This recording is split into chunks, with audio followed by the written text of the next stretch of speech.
Cynthia, on est le 14 mai, il est 19h10 et aujourd'hui je voulais vous faire une petite vidéo pour vous parler on va dire de questions ou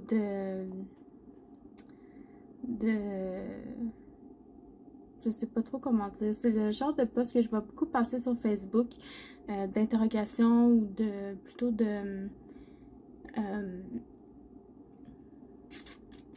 je sais vraiment pas comment dire, mais du monde qui sont un peu déçus des couleurs en fait quand ils font leur diamond painting. Donc juste pour vous montrer l'exemple, pour vous en parler, j'ai pris la toile que je suis en train de faire, donc mes violons vintage. Si on regarde là, la couleur des violons ici, ça semble être pas mal des teintes de brun là, tu sais. Donc quand on regarde l'image, c'est ça que ça donne. On a l'impression que les violons sont bruns, très très normal. Puis quand on travaille sur la toile, ben ça donne ça. Là, je suis vraiment très très zoomée là, mais j'ai du rose ici, j'ai du mauve, du jaune. C'est pas très brun tout ça. Fait que quand on pose les diamants, on se dit, il me semble que ça va pas donner un beau résultat. Mais détrompez-vous. Puis vous allez voir quand vous allez en parler avec le vendeur, souvent, puis je vais vous dire, il a raison, il va vous dire, terminez la toile au complet, puis ensuite venez me voir. Puis il n'y a pas tort, parce qu'en fait, comment ça fonctionne, le diamond painting, c'est que premièrement, c'est fait pour être regardé de loin.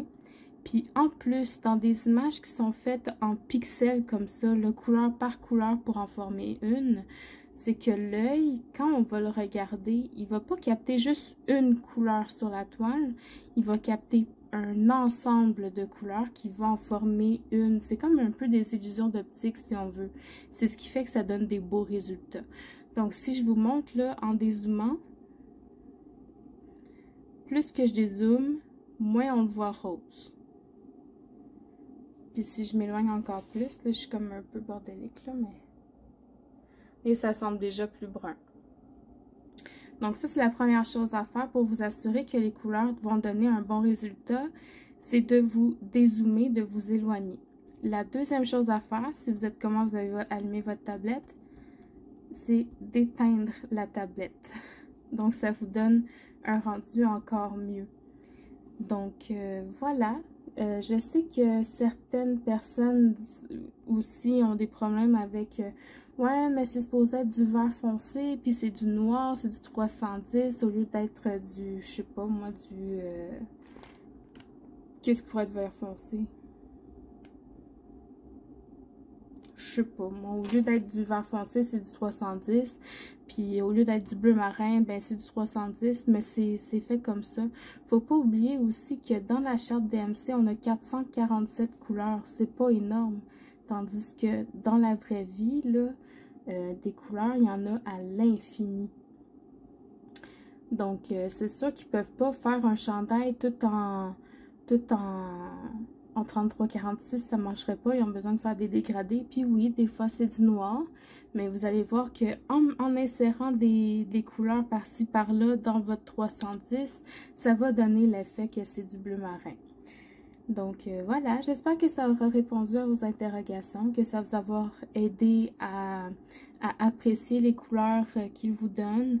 Prenez du recul, c'est vraiment ce qui est le plus important. Fermez votre tablette, mais accrochez-la au mur, puis reculez-vous, puis vous allez voir que les résultats, la plupart du temps, sont parfaits.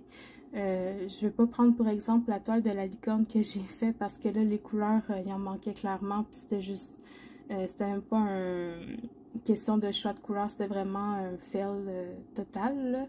C'est sûr qu'il y a des exceptions, mais généralement, là, les couleurs sont faites comme ça, puis sont bien choisies. Donc voilà, j'espère que ça va vous avoir aidé. J'espère que vous avez apprécié cette vidéo. Je vous souhaite une bonne soirée et puis à la prochaine. Bye bye.